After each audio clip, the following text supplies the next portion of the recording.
Goodbye. Hello, Heisman. 20, 25, 30, 35, 40, 45, 50, 45. There goes Davis. Oh, my God. Davis is going to run it all the way back. Auburn's going to win the football game. They give it back now to the 30. They're down to the 20. Oh, the band is out on the field. He's going to go into the end zone. Four-man Alabama rush. Got him. No, they didn't. Oh, my gracious. Yep. How about that?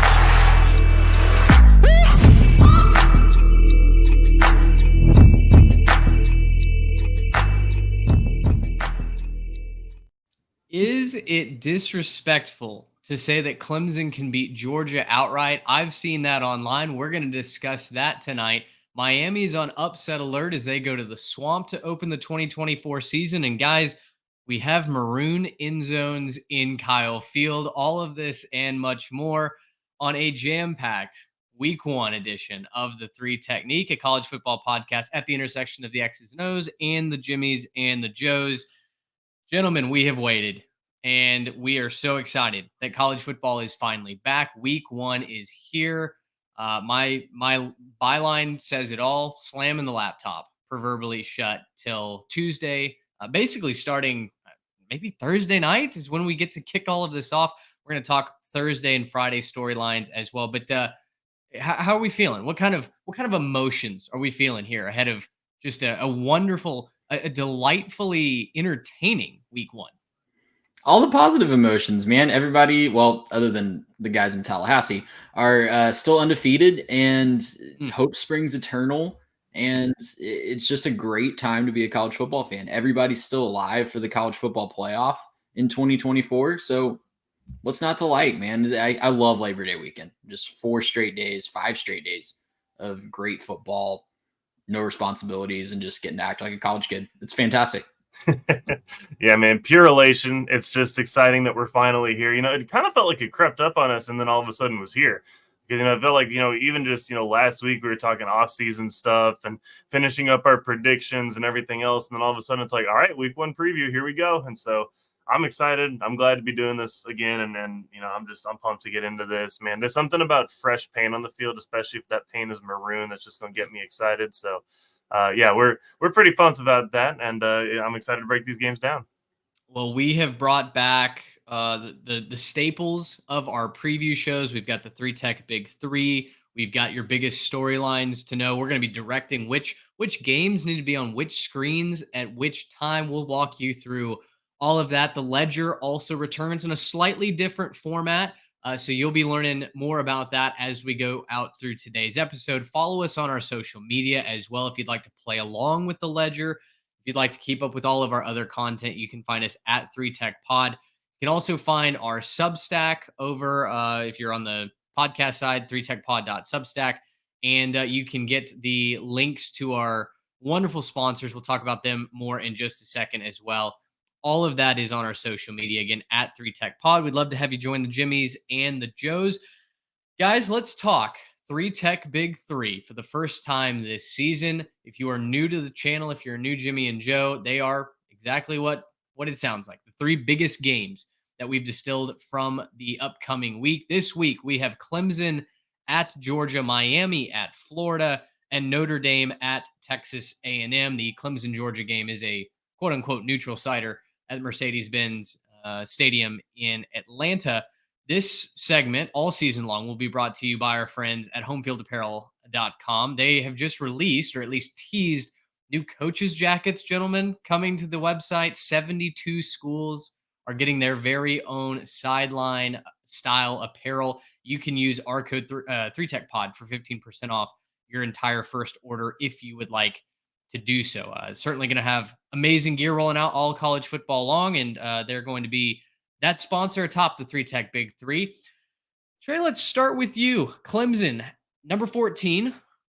They're playing number 1, Georgia. I opened this by asking, is it disrespectful to say that Clemson can beat Georgia outright? I've seen some questions out there in the interwebs. Folks probably of the Tiger Orange persuasion saying that no, absolutely not. Clemson has every right to be in this game.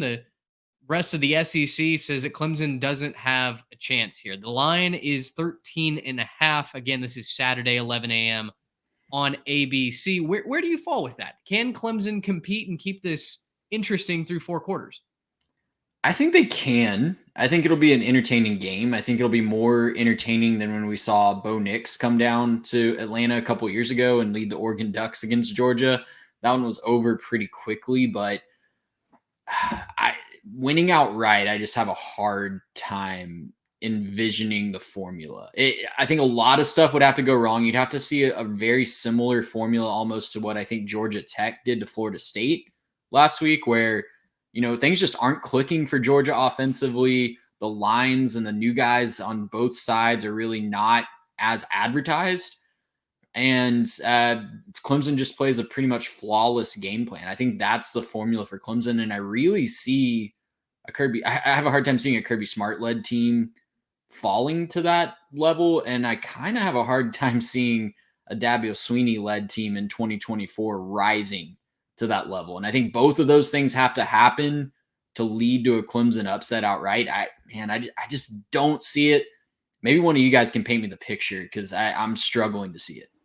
Well, Garrett, if Clemson is going to beat Georgia, it's going to largely fall, I think, on the shoulders of Cade Klubnik, right? Finally, in his 3rd season, we watched him grow and regress and take those lumps last year. He was very good at times. He was very not good at other times for Clemson.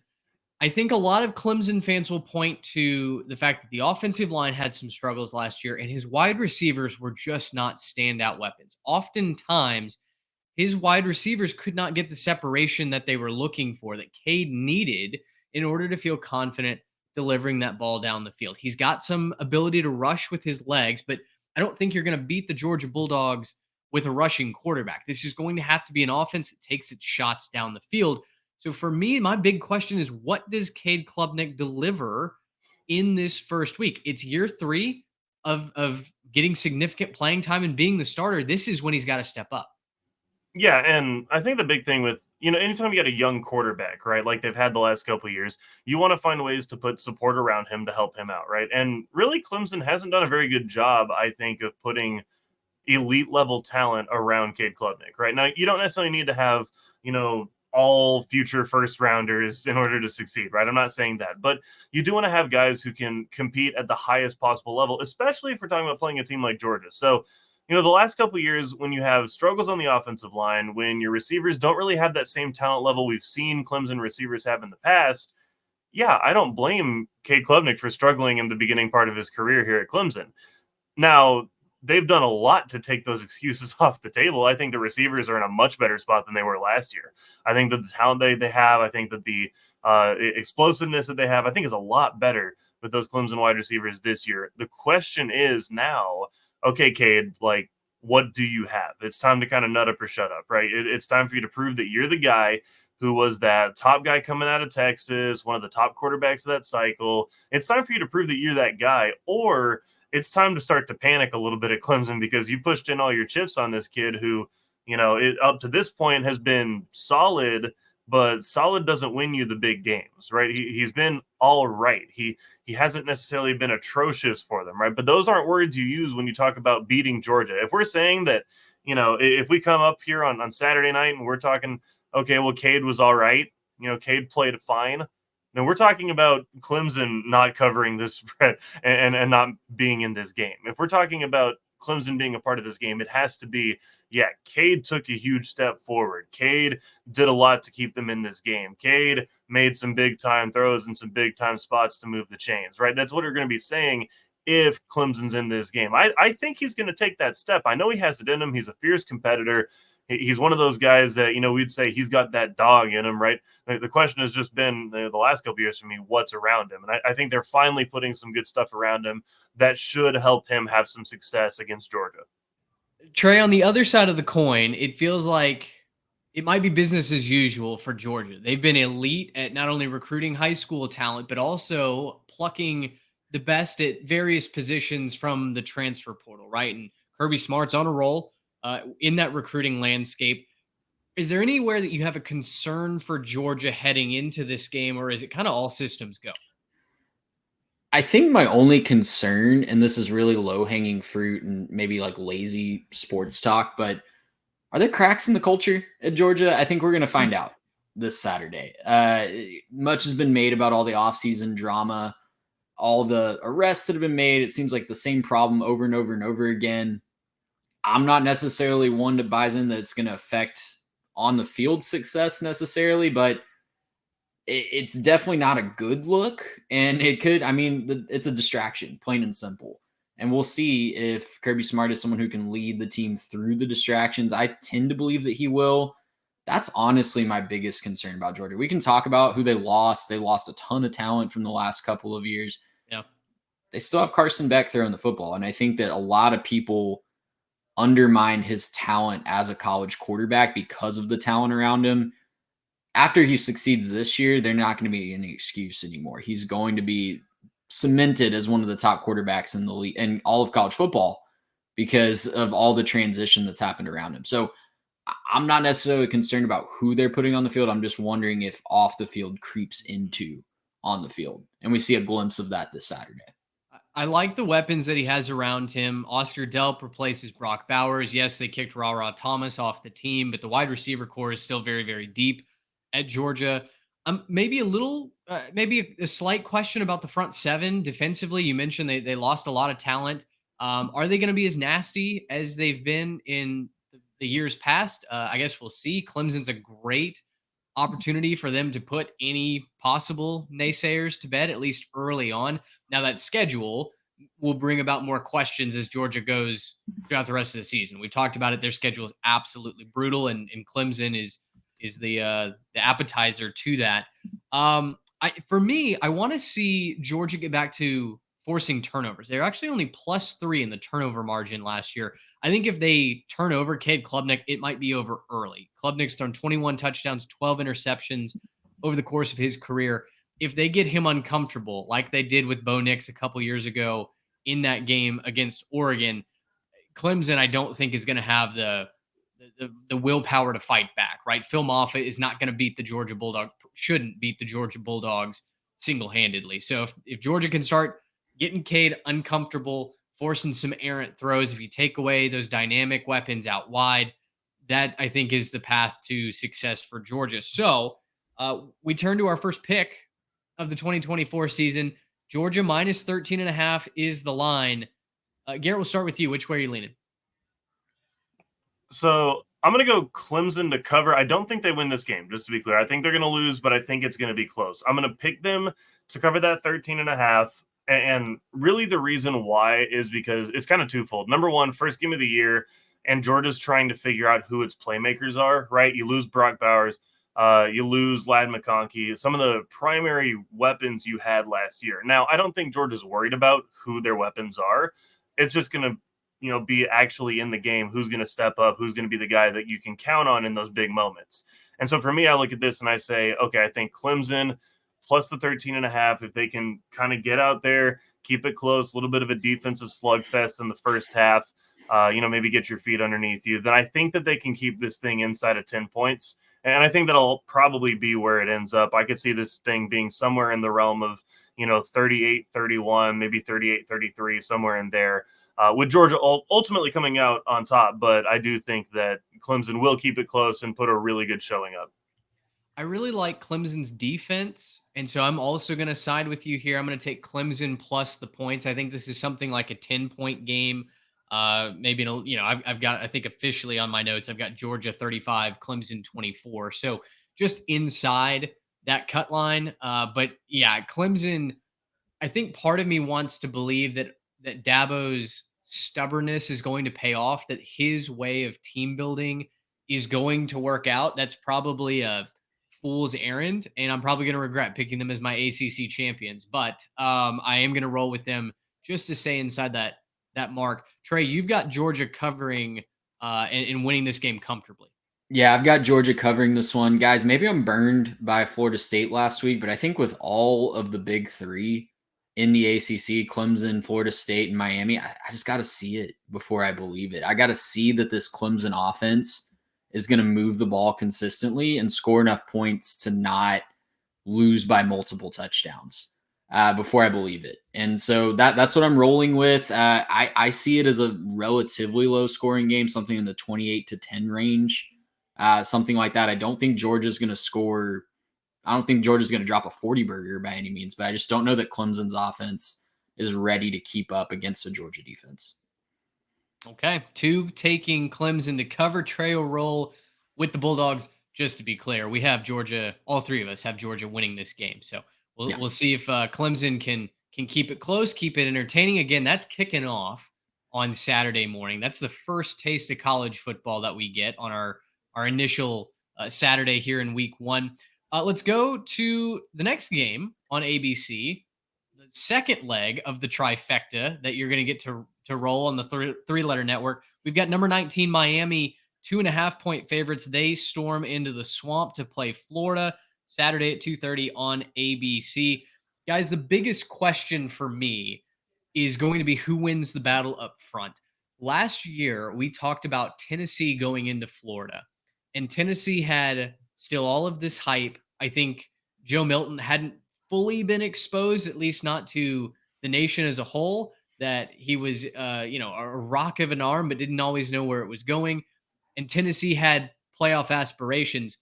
We all said, hold on, pause.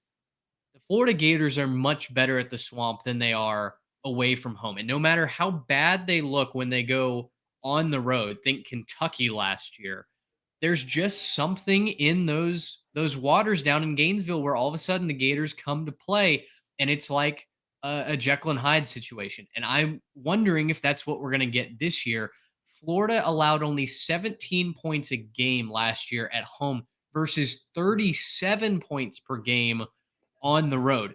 New team, new season. I get all of that, but that is a trend that someone's going to have to show me isn't true before I don't take any stock in it. And so for me, I'm looking at the trenches. Florida is as talented as any team in the country up front. That, I think, is what's going to be the most impressive battle to watch with the Canes on Saturday afternoon. I think for me, the battle I'm most looking forward to is what coach finds a way to help his team to win, or maybe avoids finding a way to help his team lose. Again, I feel like I'm just taking the low-hanging fruit storylines, but it's the hot seat bowl, and I'm super excited for this game. I think other than A&M Notre Dame for personal reasons, this is the game I'm most excited about this week because of all the implications and all the fallout that are going to happen for the losing program. I'm here for the toxicity. I'm here for all of that. Who do you guys think is the better overall team? Just like home field aside, I lean Miami. And I lean Miami because I think I believe in Cam Ward more than I believe in Graham Mertz.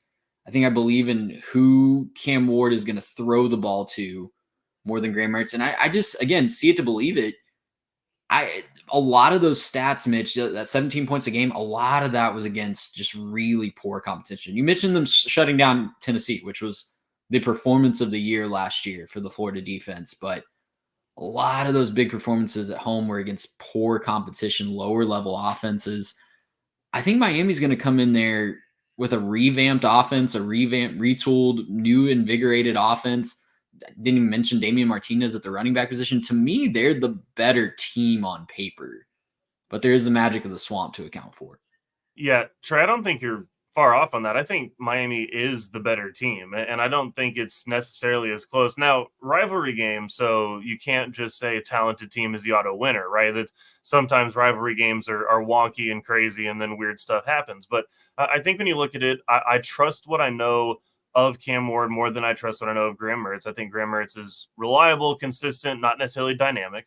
But I do think that Cam Ward can really sling it when he needs to. And I think that's it could end up turning into problems for him. He could end up turning the ball over. But I think there's probably going to be more big plays to be had than turnovers on this one. And really, when I look at this whole thing, I do think that studs have to matter.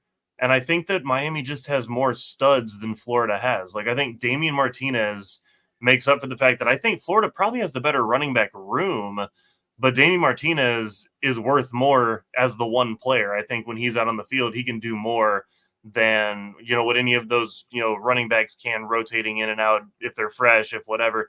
I just think he has the ability to make the big plays. And, you know, you got guys like Xavier Restrepo out there to throw to. I just really trust what I know about Miami. And, you know, when it comes down to it, you're kind of right about the whole, you know, which coach is going to be able to get out of the way, right?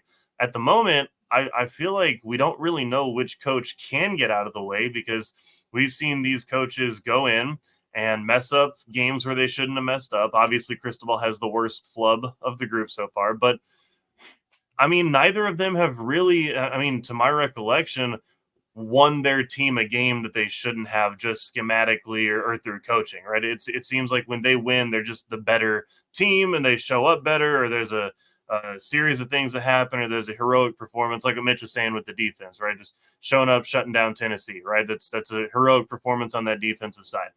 I think I trust Miami as the better team. Problem is, Mitch is 100% right that when Florida plays at home, there's just something else about the Swamp. There's something else about when you play there.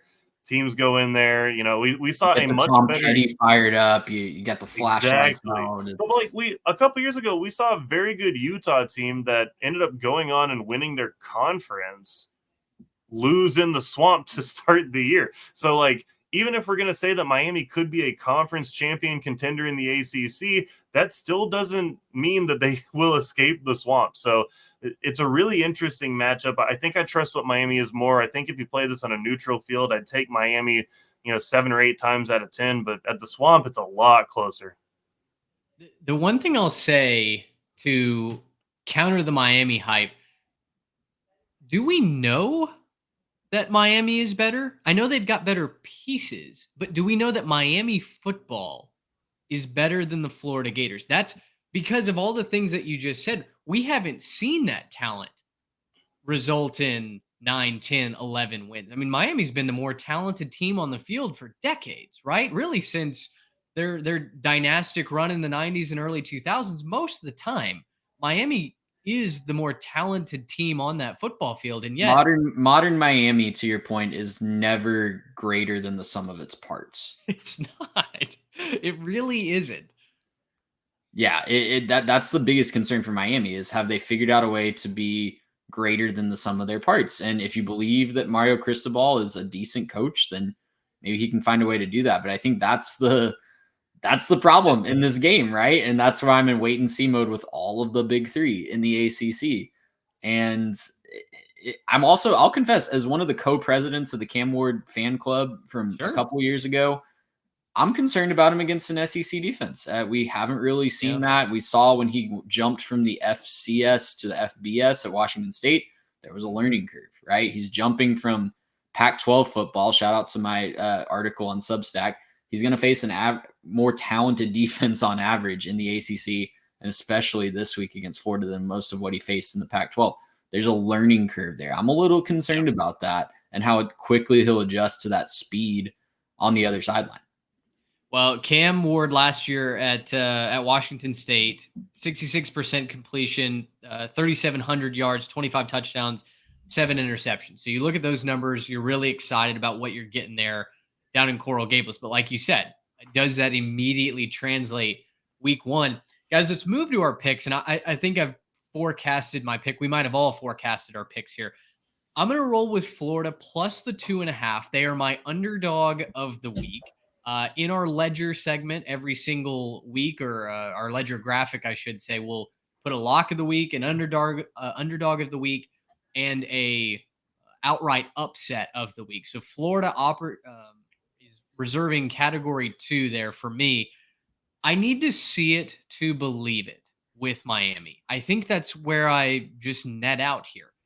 I know that Miami upgraded the roster significantly, but did that coaching staff upgrade it significantly? There were a number of flaws in their coaching style and in their game plans last year that tangibly cost their team games.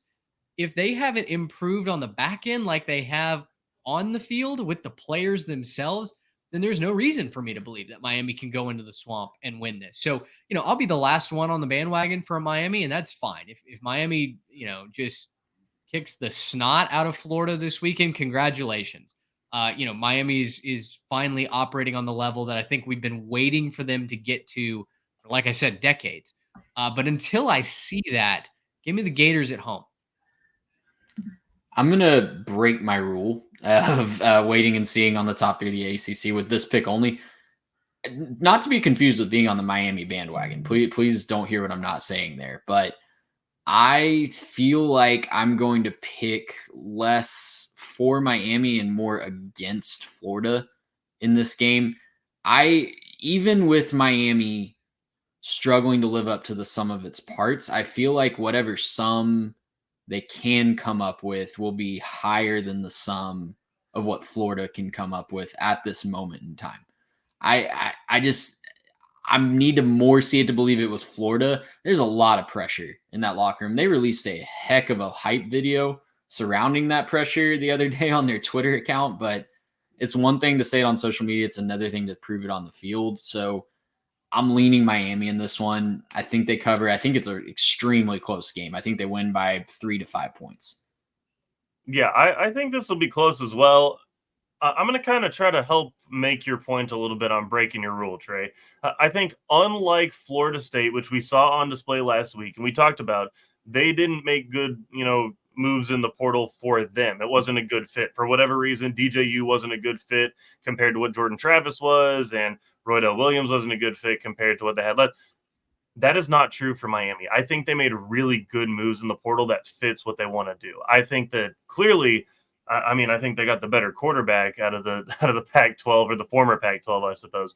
And I think that, being able to grab Damien Martinez, I think Damien Martinez is the difference maker in this game. I think he has 1 or 2 extra kind of big plays, hits the edge, finds some space. I think he's got a couple of those in there. And I just think the star power is going to end up winning out for Miami right now. I get what you're saying, that they don't typically, find a way to become more than the sum of their parts, but they got some dang good parts this year. And so I think that that's kind of where you can say, hey, Miami, you may not overachieve. You may not, find your way to 10 wins, but I think you're going to win this one. And I don't think it's going to be super, super comfortable. I think there's going to be some dogfighting here, and I think it's going to be a tough game. But I think Miami comes out on top by, 4 to 7, something like that.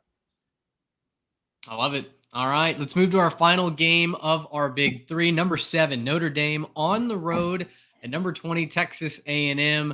A&M 2.5, in some places 3-point favorites. This is Saturday night, 6:30 p.m. on ABC. College Game Day will be there. Gentlemen, we certainly have no personal or financial interest vested in this game, so I'm glad that we can look at this objectively with no ulterior motives. This game will not affect my mood for a whole week. No, definitely not. Definitely not. No mental health is on the line in this game whatsoever. My biggest question for this game, guys, is what does Texas A&M's offense look like under Colin Klein? We know that both of these teams are going to be stout defensively, right? Notre Dame has had a great defense for the past several years. Marcus Freeman's a defensive-minded guy. Mike Elko has come to revitalize this Texas A&M defense that had started to slip under DJ Durkin. And he said this offseason that this is the most talented defense he's ever had in his coaching career. Game is at Kyle Field, under the lights, in front of what could be a historic crowd for a stadium in the state of Texas. But the defense feels like the given. What does this A&M offense look like that at times under Jimbo Fisher was nearly unwatchable? Well, God, you hope it's fast, right? You hope there's movement. You hope it's fast. You hope it's not guys standing around looking at each other wondering what the play is, right? So that's kind of the first step. And I'm not trying to make my Aggie fans upset, okay? You can peek up here on my shelf. I'm right there with you, okay? I was upset by it too. But look, at the end of the day, this offense has to improve. It almost like statistically can't be worse than what Jimbo had it at. It was slow, it was inefficient, and you had really, really good players. This is, according to a lot of sites, 7th best roster in the country in terms of just sheer talent. And so I think this has to result in some success if you have an offensive coordinator who can, play modern football, or even just throw a couple of plays in there where you go, that's interesting. And so I think just schematically, Colin Klein's, I think, going to take this thing up a notch for the Aggies. I think the big question right now for the Aggies, and this is kind of me, I need to see who your playmakers are, right? I think there's a lot of guys who A&M fans could point at and go, oh, yeah, we've been really excited about him. Or like, oh, yeah, he had a really good game. But Anaya Smith is gone, and Ruben Owens is out for the season.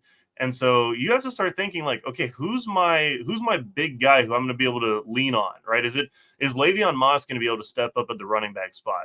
Who's your receiver going to be that steps up? Is it the newcomer Cyrus Allen? Is it going to be Noah Thomas? Is it going to be Muhsin Muhammad? Is it going to be like there's lots of different players who you could point at and go, okay, he's shown promise, but I think you're still waiting for playmakers to step up. I think you feel really confident about your quarterback, some concerns about your offensive line, but you got to figure out your playmakers, and you got to figure it out quick, because that's a really, really good Notre Dame defense with a very talented secondary, some of the best secondary players. I mean, you're going to see some of these guys go first round.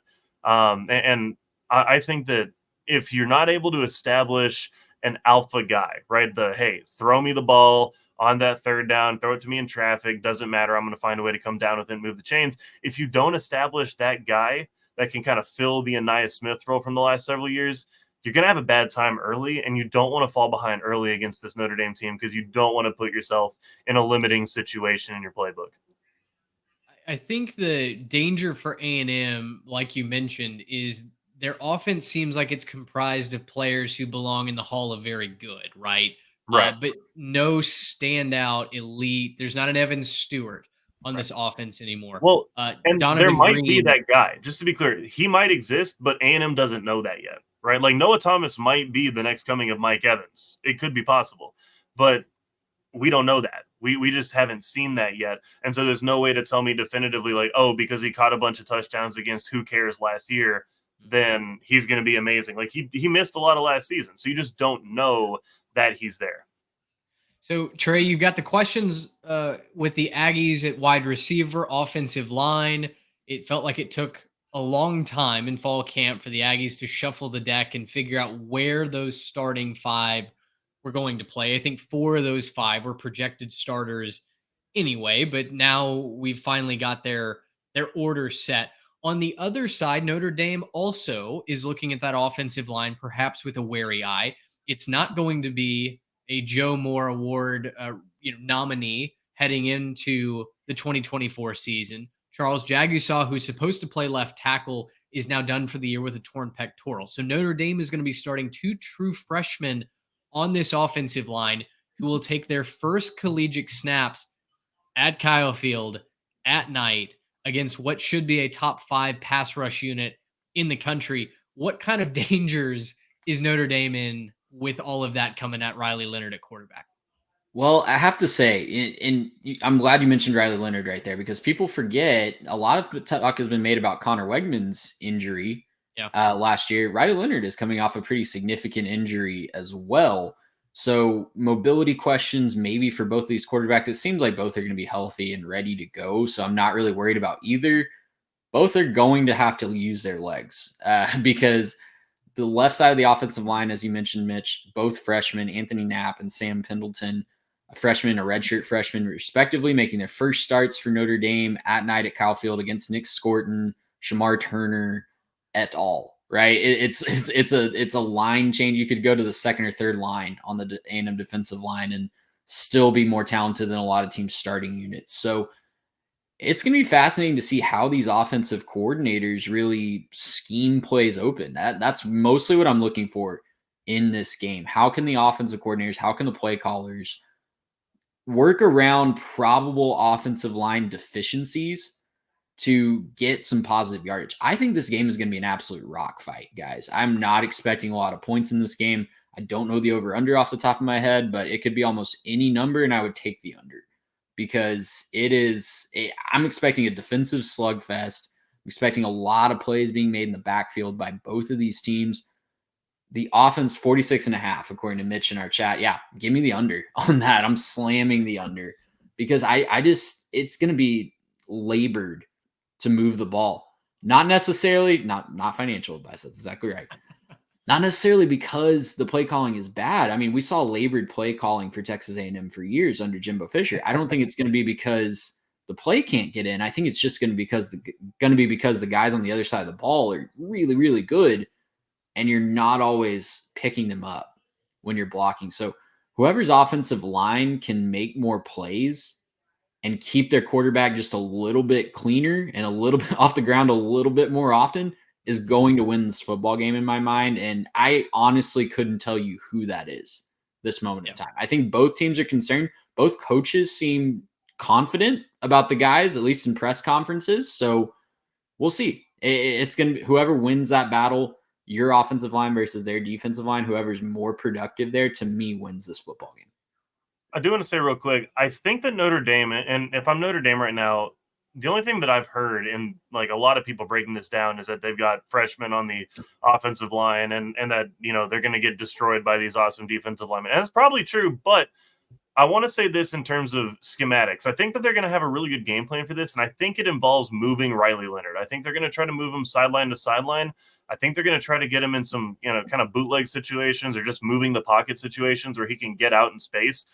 And so while I do think the defensive line is going to be chasing him all night, he's fast enough and talented enough to get out of that stuff and create some plays. It's going to be on those Aggie linebackers to hit the sidelines quick so they can actually get into space and make tackles and turn a play that could have gone for 10, 15 in an extended, drive into a gain of 2 or 3. And now we're fighting to play second and third down. It's going to be on guys like Torian York to get out there and make those plays. If they can't do that, that's a big thing that I'm looking for. If they can't do that and get outside, or if they get kind of messed up in the mush of the tackle box and all that, it's going to be a problem for the Aggies all night. And so I just want to address that because I feel like a lot of people have been leaning A&M on this and talking about the disadvantages for Notre Dame. They have a fantastic offensive coordinator and a very athletically talented quarterback in Riley Leonard.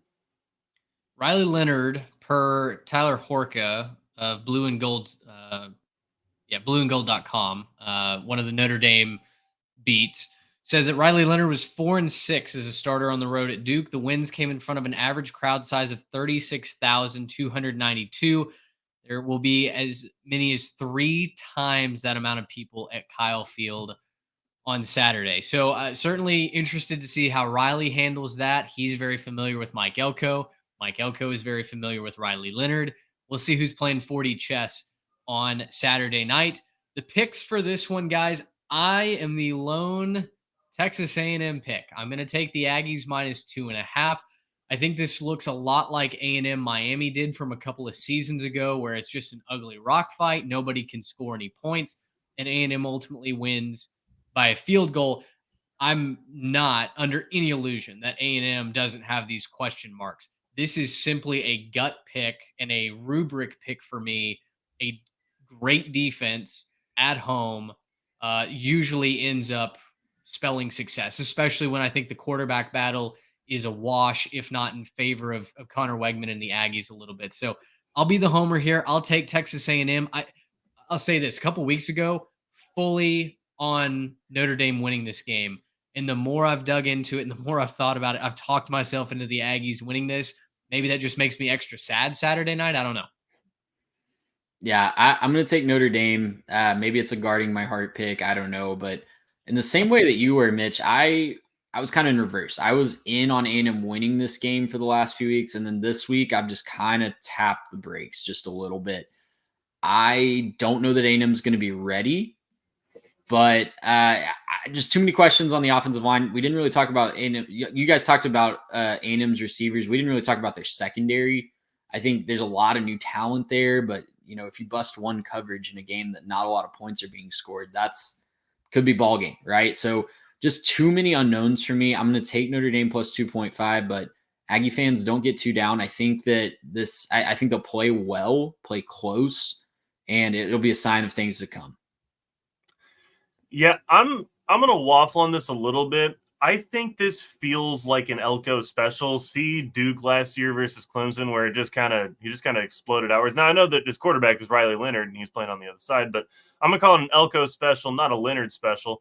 And I think that A&M's gonna find a way to win this one, but I am gonna pick Notre Dame to cover. I think this is gonna be a real tough back and forth for just real hard fought game. Lots of great plays on both sides. I think it'll be ultimately pretty low scoring. I think the scoring will ramp up probably third and fourth quarters. I think, beginning, it's going to be a lot of energy and feeling each other out and sacks and big hits and all that stuff. But I do think later on in the game, there will be some points to be had. And just for the drama's sake, I'm going to say that there's going to be one big play at the end of the game for Connor Wegman. He's going to find a guy down the field, and they're going to barely stretch it. A&M's going to kick a walk-off field goal to win this thing by 2. Give me something like 23-21, just something gross like that, low scoring, hits the under, and just, kind of leaves us sitting there going, wow, this is a different team, both sides. And I think that it'll end up happening that way. I think that they'll end up winning this game very, very close. I don't see either team winning this game by more than a couple of points. And so I'm going to take A&M to win, Notre Dame to cover, and that kind of lets me sit on the fence a little bit more than both of y'all. That's true. That is excellent fence sitting. There's I practice. No doubt about it. Those are our 3 Tech Big 3. Write in. Let us know which side of those matchups you are on. If you would have put a different game in one of those primetime slots, all 3 of these are on ABC. So if you agree with us, you literally don't have to change the channel off your main television of choice. Now, with it being opening week, there are a number of games. There's actually 27 games, I believe, on Thursday and Friday. So very quickly, I wanted to hit kind of just 30,000-foot view headlines. We've got North Carolina on the road at Minnesota Thursday night. We've got North Dakota State at Colorado on Thursday night. And then we've got TCU at Stanford, 9:30 p.m. on Friday night. Trey, take your first shot here. Which of those 3 games are you most intrigued by? All 3 of them. I will be watching all 3 of them. I'm intrigued, guys, by TCU Stanford. And Stanford is going to be my dog of the week. They're plus 10. The reason they're my dog of the week is I thought that spread would be a lot more lopsided in favor of TCU. It's a little too close. So what does Vegas know, right? What do we know here? Stanford, a more talented team than meets the eye. Obviously, did not translate to very many wins last year on the field, but TCU coming off of 5-7 seasons, Coach Dykes needing something to spark the return to prominence in the Big 12 in a wide open Big 12. It's a tricky place to play. It's a very interesting matchup. I'm really intrigued by that one. I think Stanford keeps that one close. Garrett, for North Dakota State and Colorado, the Buffs are 9.5-point favorites. North Dakota State is the preseason number 2 in the FCS. A lot of people are saying that North Dakota State can hang with Colorado, citing the lack of depth for Colorado. Maybe that Colorado's just not all of that good of a team. Where do you fall on the Bison coming to Folsom Field and being able to compete? I think this is a massive upset spot. I'm really on the fence about calling this my dog of the week, and it's not just because at this point in time, you can try to be fair about Colorado and they still think you hate them for all sorts of different reasons. So you might as well just lean into it. That's not exactly what it is. I'm not exactly hating on Colorado here, but I do think North Dakota State's going to bring a type of physicality that's going to test Colorado early. And I think that this is a different type of team than Colorado maybe is expecting to play. I still think Colorado is the better team. I think that they have the better players. But I think this could be a spot where, Colorado and Colorado fans and the whole thing, they've been reading the headlines, and I think that they're really, really excited for this season to be big. I'm just wondering if it's, put in the work and we've actually done what we need to get ready for week 1. Could see them looking past them. They got a huge game week 2. Could be a little look ahead spot for them.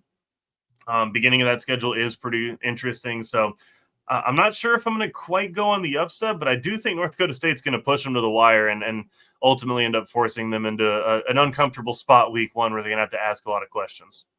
Yeah, Tim Polasek's taken over as head coach for the Bison. It's his first game as head man there. I'm going to take Colorado minus the points. I think there's too much speed that the Buffs will have over the Bison. Sure. I think North Dakota State is probably going to have to be the schematically tighter team if they want to compete. And heck, I think they could even be more put together as far as X's and O's go. And then, Shedeur and Travis Hunter just take over that game. Colorado has a lot of speed that I don't know that the Bison will be able to keep up with. My question is, do they get to cut in the middle of the game to fake the long bomb, or do they actually have to complete that in real time? Because they had the whole, controversy in the offseason where they had the clip that went up. Chucks one up, and then it cuts really hard to somebody who clearly was not the receiver. Yeah, no TikTok. I was wondering if they get to do that, during the game, if they get to throw one up, and then a director comes onto the field, goes cut, and then they set it up a different way so they can just have the storybook or whatever. I don't know if that's how it works. Colorado fans, let me know. I already know that by hating on you guys, y'all are going to go ahead and let me hear about it in the comments. So go ahead, let me have it. I will No. jump in here real quick. We don't have to spend a ton of time on this, but Garrett, I think you have the wrong Big 12 versus is it Ohio Valley? What conference is North Dakota? in? Couldn't tell you off the top of my head. Yeah, they're not Missouri big. Valley. Missouri Valley. They Missouri Valley. I think they're Missouri Valley. I might be Nothing wrong. says On that. Missouri like North Dakota. I think you've got the wrong Big 12 versus FCS power upset watch. I'm if I had to pick one, I'd be more in on South Dakota State or Oklahoma State. It's an interesting spot. I think. Look, could we just root for Dakotas, generally speaking, and just hope that maybe they can all pull off the upsets? That's what I'd like to do. How on earth is North Dakota State in the Missouri Valley Conference and not Big Sky? The Missouri River goes up there, I believe. Does it? Maybe. Okay. I don't know. I- Not a geography. Hey, I thought they were- stay for geography. I thought they were a little further west than that. Anyway, I'm sure someone will write in and correct us. North Carolina on the road at Minnesota, the last of these midweek games. Minnesota's favored by 2.5. Guys, I think when I looked at this game, I tweeted something about North Carolina earlier. North Carolina had a win-loss over-under of, I believe, 7 at the point when I was writing their preseason preview. I put out a tweet asking what I was missing with North Carolina, because North Carolina brings a lot of experience back, not at the quarterback position. They've got Max Johnson coming in. They finally have at least, I think, an upgraded defensive coordinator. Gene Chizik no longer there. I think that's best for both parties.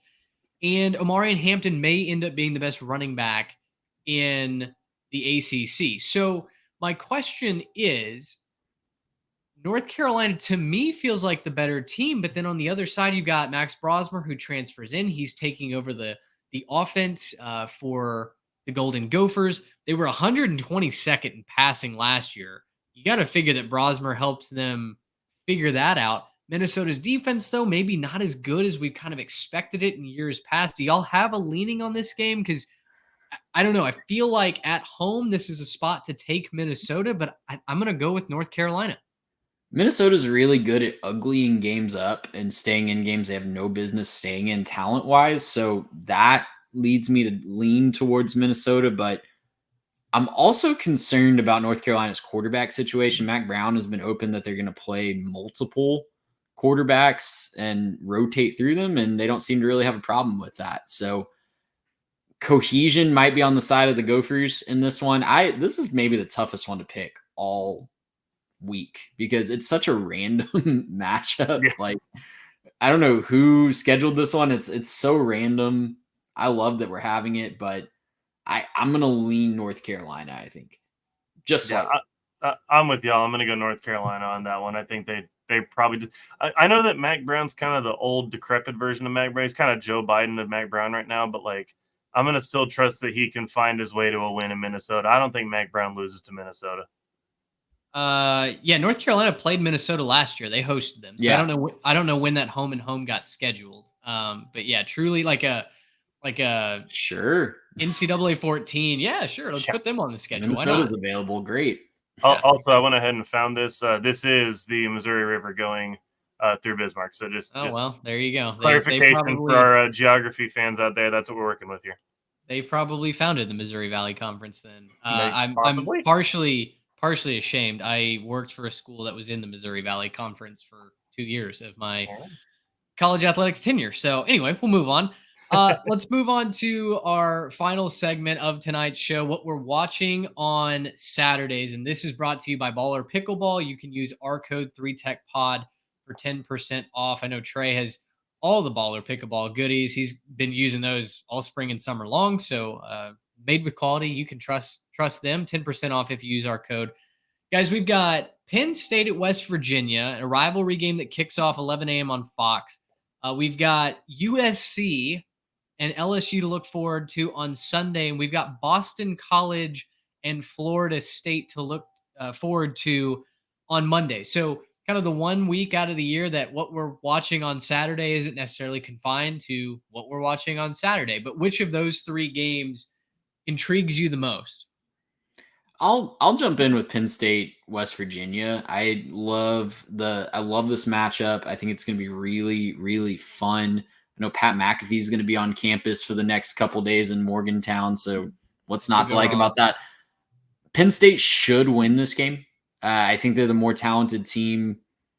Drew Aller, I think, is due for a big jump forward this year. I'm high on him. I'm kind of buying the post-hype sleeper narrative of Drew Aller, and I think he's going to have a really nice bounce back year coming into year 2 as a full-time starter. So I think that starts this week as he faces a West Virginia defense that's replacing a lot of talent from last year. I've got Penn State winning this one. I toyed with making it my lock of the week. It's an 8-point spread. I think they cover it, win by about 12 to 15 points, somewhere in there, and are going home really happy at 1-0. Yeah, I think the fans are going to be crazy in that game. The problem is they're going to be crazy up until Penn State starts to score a bunch, and then, it's going to be kind of a problem. I think Penn State's heard the noise this offseason about how it's over and they're washed and Drew Aller's no good and everybody transferred out and they're not going to be a good team. I think they've heard all of that, I think. And at least in week 1, I think they're going to be able to come in there with a little bit of determined resolve and some focus. I think they're going to kind of run it up a little bit to be like, hey, see, we're not done. This isn't the end. So, I think Penn State, at least for week 1, is going to lock in and be good. So Penn State -8, I like that right there. James Franklin struggles with 2 teams since he's been at Penn State. West Virginia is neither of those teams, but this is a rivalry game. It's a tricky morning kick. The fans in Morgantown are going to be lubed up and ready to go. This is going to be a hostile environment, right? I want to see Drew Aller take that step. But again, I think I'm having to put him in the Miami category where I've just got to see it to believe it. I think Penn State wins this game. I'm going to say West Virginia covers because that's how some of these rivalry games just end up going, right? West Virginia is not a bad team. I do have some questions about their defense. They lost a lot from last year. And I certainly don't have Garrett Green as the top returning quarterback like Pro Football Focus did. So, I think the advantage very clearly, talent-wise, is on the field with Penn State in this game. But still, questions about the quarterback, interesting defensive, questions for West Virginia. Maybe they get up, maybe they don't. I'm gonna take the 2 outcomes here and take West Virginia plus the points. Yeah, I like it. I'm against you, but I like the reasoning. Playing at home, playing in Morgantown is tricky. No matter how talented you are, we've seen a lot of good teams go to die there. One other game on Saturday that I wanted to give attention before we jump into USC LSU actually is UNLV at Houston. This is 6 p.m. FS1. I don't know that many people are going to be watching this with just how many other good games are going on around that time. But Houston is a 2.5-point favorite. It's Willie Fritz's first game in H-Town. You've got the go-go offense and UNLV coming to town. We still don't know who's going to be the quarterback for the Runnin' Rebs right now. As of right now, and I checked on this right before we hit record, they talked about in the press conference how the 3 quarterbacks know what their rotation is going to be on Saturday. So, you've heard if you have 2 quarterbacks, do you really have one? UNLV is saying we're going to go with the trifecta for this game. They've got Haj Malik Williams, they've got Matthew Sluka, and then they've got a senior who returns from last year's team as well. Barry Odom's either playing 4D chess or, boy, he might really screw this up in Houston on Saturday night. I've got the Rebs winning outright. I think they win this game. I think they are a more cohesive unit at this point than the Cougs. Willie Fritz long-term, I love the hire. But right now where they are, even with the 3-headed monster at quarterback, if you have 2 quarterbacks, you have none. If you have 3, I think you have fun. Okay, all right. If you want to cross stitch that on a pillow and own that saying, I am all for coming to a 3-Tech merch shop near you, I suppose. 3 quarterbacks, you have fun. Speaking as someone that was very close to the 2015 Texas A&M football team, if you have 3 quarterbacks, you usually don't have fun. Yeah, because that was going to be what I said was, I was saying if you have 2, you don't have 1. If you have 3, I definitely don't think you have 1 because if you have 3, they might all transfer at the end of the year. Yeah, if you have 3 guys you're trying to aggregate 1 quarterback into, you're going to have a problem. And so I was picking Houston at home with just a little bit of like, no confidence. I'm like real low. Knowing that there's a 3 QB rotation boosts my confidence that Houston's going to find a way to get it done. There was a quick like story time. There was a game that I went to as a child. It was Arkansas State at Texas A&M in 2008. It was the App State game before the App State game. Why are we retelling this? Because, Mitch, Mike Sherman put 3 quarterbacks on the field at the same time in the offense because that's how bad the depth was. Gerard Johnson, Stephen McGee, and Ryan Tannehill were all on the field together. You know, you talk about like, 11 personnel, 21 personnel. They don't make the number or the decimal place for the quarterbacks on the field. So, we're not running like 1103 personnel, just to clarify for how many, dang quarterbacks get on the field at the same time. That's pretty atrocious. Ricky White's going to have a big day. Rebs win this one in Houston. Like you said, Trey, I like the Cougs long term, but not game 1 of year 1.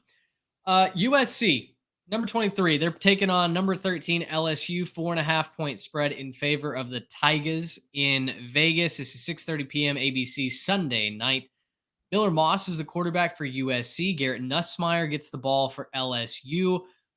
Guys, I asked in our notes, is USC built for this game? The offense is destined to take a step backwards. You had a generational quarterback in Caleb Williams running the show for you last year.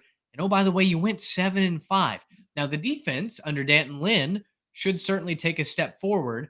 And we have all kinds of questions about LSU. But this feels like another situation where USC goes hyped up into a week 1 matchup, and then they get run by 28. Like we saw them get, I guess it was 35 or something like that when they lost to Alabama back in 2014, something like that.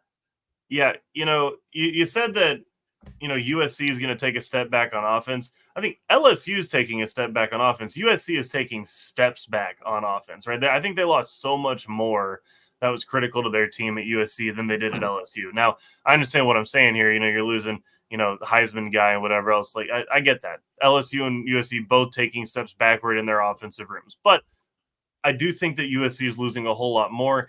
And I like what LSU did in the offseason to address their defense more than I like what USC did to address their defense. So I think ultimately, at the end of this one, I'm picking LSU to win this one by 4.5. You could have given me, way more than the 4.5 there, and I'd probably have taken it because I just don't think this game's particularly close. USC has been trying to duck this game for a little while.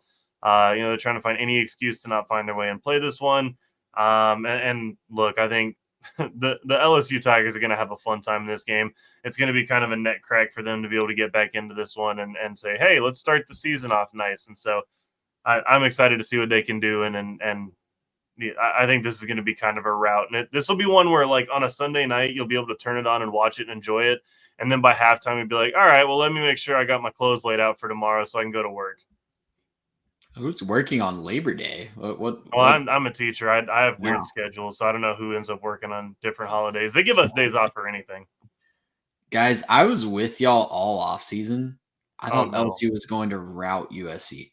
I still don't think USC. I still think there's a good chance USC doesn't make a bowl game. Yeah. I think they cover the spread against LSU. Wow. I had to whisper that in the microphone because I don't know why. I can't sit here and give you a logical reason why. Oh, it's 4.5 points. It's 4.5 points. Why is it so close? I don't know. And that just bugs me out. I don't think anyone is going to stop anyone in this game. I do not believe in LSU's defense. Miller Moss looked good in flashes last year. Anytime LSU plays an offense with a pulse, they just turn into melted butter on the defensive side of the ball the last couple of years. So I think they cover. I think USC covers the spread. I was with you guys all offseason. It was like USC's ducking this game. They don't want to play it. I think they cover. I think they cover the spread. Listen, I have weird feelings about both head coaches here, right? I don't think Brian Kelly's like I can't sit here and tell you I have full confidence that Brian Kelly is going to have his team ready to play this game. That is why I think USC covers. Yeah. Well, I think you could say the same about Lincoln Riley, right? Absolutely. Like I'm picking against you're picking against Brian Kelly. I'm picking against Lincoln Riley. And both are equally valid, I think. Yeah. I mean, we are literally like, there's some geometric, like diagram, right? A Venn diagram where all of our points are like in the middle, but we're reaching two different conclusions. And that is college football. And that's Yeah. week 1, and it's beautiful. I'm just excited that we're going to pioneer college football ASMR with that, man. That's kind of exciting. Yeah, Yes, we are. There are listeners out there with we're just going to talk about who covers the spread, but whispered in the mic. Take the over, whatever you do. No, the over under for this game is 64.5. Yeah, Vegas. Yeah, take the over. Vegas is telling you points are going to get scored. Quickly, let's talk Boston College, and then we actually, I lied to you. We have one more quick storylines to watch segment. Boston College at Florida State. Florida State already 0-1. Tough trip out to Dublin. 16.5-point favorites, those guys, against Boston College Monday night on ESPN. Is it crazy of me to think that Boston College is about to try and replicate exactly what Georgia Tech just did? Boston College wants to run the ball. Trayshawn Ward transferred up there from Kansas State. He was at Florida State in a previous life. Thomas Castellanos is just as deadly on the ground as he is through the air. And Bill O'Brien's going to get funky with some of those play calls. So why is this spread so large?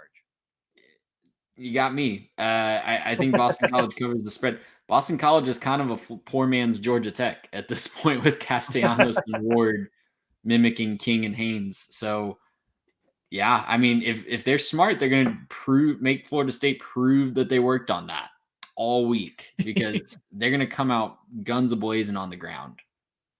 Well, and my big question here is, okay, so if you're Florida State, you just got done with going across the Atlantic Ocean to get beat and kind of ruin your hopes for the season. I know technically they could still make the playoff and they could go 11-1 and shut everybody up, right? But like, you're now officially battling, this massive uphill climb to make the playoff and to redeem yourself from last season. And now you've got this kind of like weird spot against Boston College. Did they sleep well? Are they still adjusting to being back on this side of the ocean? Like, how slow did their practices start? Were they let down? Or did they come out crazy fired up and they're just ready to get back to work? I don't know how you could get back from Ireland after a massive upset like that and then show up for practice fired up the next day. I don't know how you do that. So when I made my pick, I said Florida State bounce back game, and I still think they win this one. But I said that before I saw the spread because we didn't have the spreads written in there when I made this pick. 16.5 is a really big number, and I don't think I trust Florida State to cover that right now. I don't think Florida State's built to cover a spread that big. Like we saw Georgia Tech just took the air out of the football. And even if they won that game, they didn't have enough time the way that they're running the offense right now to put up enough points to cover a spread that big. Yeah, and they're going to have to prove that they can move the ball with the quarterback actually making plays and pushing the ball down the field. But they're also, they're going to have to prove they can be physical on that defensive side too. Like, you've got to prove that you can shut down the run when your entire front seven is getting moved off to the side of the field against Georgia Tech in a game where it's raining and they're probably going to be running the ball anyways. You need to prove to me that you can be physical before I just take your word for it against Boston College. I'm going to take the Eagles plus the 16.5. I really want to see what Mike Norvell does to get DJ Uiagalelei comfy early in this game. They did not accomplish that in Dublin a week ago. They've got to get DJU in some kind of rhythm. Boston College really has to be the first proof of concept as far as that goes. Otherwise, stock way down on Florida State. I'm not going to lie, guys. Really glad that I sold all my Knowles coin at the end of last year. Get sold at the absolute peak. Because there's always a chance to buy in, but now I'm kind of wondering where the basement is here. The bottom? Yeah. Well, hey, I mean, it felt like after that loss, we were approaching, losing Travis Hunter on signing day. Pretty close to Monday night around 11 p.m. Eastern. If things go south again. Golly, I'm preparing my funds. I can't wait to load the boat if they lose to Boston College here. All right, storylines to watch. Other games that we didn't have time to break down in much depth, but we want to make you aware of them anyway. Trey, this is the post Harbaugh and post Jeff Tedford era, beginning in Ann Arbor on Saturday. Mikey Keene and Fresno State traveling to the Big House. Michigan 21-point favorites. Cade McNamara is gone. We think it's going to be Alex Orji at quarterback, but really we have to kind of see what Michigan establishes as their identity here. We've talked about being down on Fresno State now that Tedford has stepped away. It just feels like a lot of turmoil. And, anytime you lose your head coach this late, close to the regular season, it's going to be tough to overcome all of that. I feel like Michigan comfortably handles Fresno State, but I wonder if anyone really cares, because at the end of the day, we've seen Michigan cruise to their non-conference before. Yeah, we know that Cade McNamara is gone. JJ McCarthy's gone as well. And so little slip there, but that's fine. I do think that regardless of the fact that either of those guys, no, it's okay. I saw the clip of him the other day laughing at that joke he made last offseason. So I had Cade McNamara on the brain earlier in the week too. So no, but despite the fact that it probably will end up being Alex Orji, and he still hasn't really proven anything with the Army yet, I think he's going to get the chance to kind of break that out. I think Michigan covers. I think the tales of Michigan's demise are a little overstated right now. And I'm perfectly willing to be proven wrong on that if they come out here and struggle against Fresno State. Interested to see how they play this one, because I feel like they need to get Orji some reps throwing the football before Texas, but they could win this game by 20 to 30 points if they just handed the ball off to Donovan Edwards. North Texas opens at South Alabama. Major Applewhite taking over for the Jaguars after Kane Womack is now the DC at Alabama. Guys, I really like at least the trajectory of North Texas. This is not the same South Alabama squad that we saw under Kane Womack. I like North Texas to go on the road and get an upset victory here in week 1. I know it's a little bit of a roll of the dice, as is my outright upset of the week. I'm going to take Wyoming on the road over Arizona State. The Sun Devils are 6.5-point favorites. Wyoming is going to shorten this game. They're known for their defense. And right now, I just don't know that Arizona State can reliably trust anything, offense or defense. Give me the Cowboys going on the road to Tempe as my outright upset of the week. UNT, your darling, so you're riding with those guys against the Jags. I like South Alabama. I like what they bring back, despite I like what they have. I shouldn't say I like what they bring back. They really don't bring a ton back, but I like the direction of the program. I like that they're going in a more offensive direction. So we'll see how that goes. I think they have enough talent to outlast UNT in this one. It might be a closer game.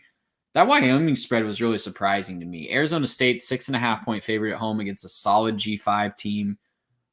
Arizona State, were you guys aware that they are the second most talented team on the talent composite in the whole Big 12? That shocked me. I read that, and I thought you had just misordered those teams. That second is Arizona State.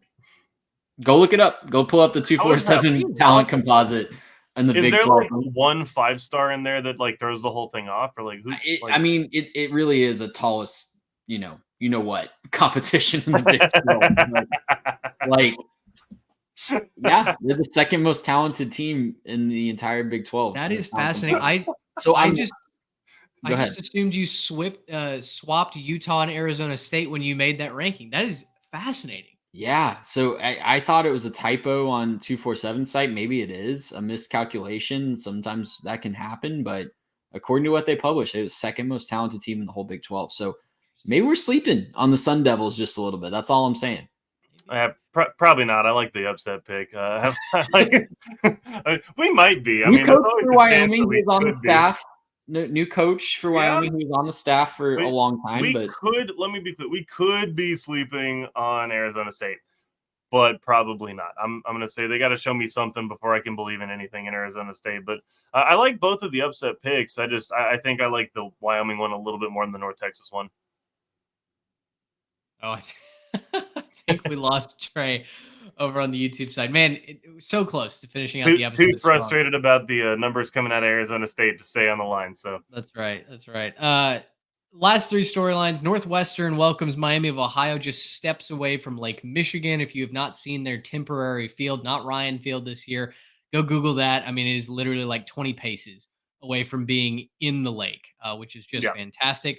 Charlotte is down nearly half of their starters against James Madison to injury, which we learned that today via Biff Pogge's press conference. That is incredibly unfortunate to be that banged up heading into week one, where it already feels like your season might be in serious jeopardy. And then UCLA, only 14-point favorites on the island against Hawaii. It's not like Hawaii just crushed it against Delaware State, but it feels like Vegas, or at least the money coming in on the Islanders. Maybe so. I mean, maybe they just watched, the UCLA coach's introductory press conference. That might have been part of it, because that was not an inspiring press conference. Not the introductory, the one at media days. That wasn't necessarily inspiring. Somebody's like, "We're gonna play football and it's gonna be good," and like he just didn't really seem to have a prepared statement. I don't think he knew he maybe needed one. He just walked out there, said something. But no, I think they'll probably win that game by a whole bunch, but I guess we'll just have to wait and see. I'm curious if they can kind of get up for it and just put up a whole bunch of points. I think that's what UCLA fans are looking for is, hey, can we just put up a bunch of points, put Hawaii away, and not have to worry about it? That would be what I'd be looking for as a UCLA fan. I will say, though, that Miami-Ohio game against Northwestern, I think we got to keep our eyes on that one. Miami-Ohio, very good defense, and still going to be a very talented team with some of their players on offense. And I think that this is a team that you really got to look out for. I think it's a lot better than most people give them credit for. Not a lot of people are going to be paying attention to these MAC teams, but Miami, Ohio might be the one you need to look out for here in this possible upset spot. I like it. I like the Red Hawks a lot this season. Well, that'll do it. Week one preview in the books. Let us know what we missed. Let us know what you would like to see in future episodes, or what you'd like to see us talk about on Saturday. We will have a live show following week one, as soon as the A&M Notre Dame game goes final. I think we'll think about getting online here. So we'd love to have you join over on the YouTube side. You can follow us on Twitter as well. You'll be able to join the broadcast there at 3Tech Pod on all of our social platforms. And we really look forward to seeing you there. Friday, we'll post our Ledger picks. You'll get that in graphic form. You can play along with us this season. This will be, what is this? Is this the third year that we're doing this? Couple years. We've done this for the last couple of years. So welcome you to play along with us, see what your point totals are at the end of the regular season as well. For Trey Reeves, Garrett Turney, I'm Mitch Mason. Football is back, ladies and gentlemen. We're glad to have you with us. We appreciate you hanging out with us tonight. Until next time, so long, everybody. Gracious him.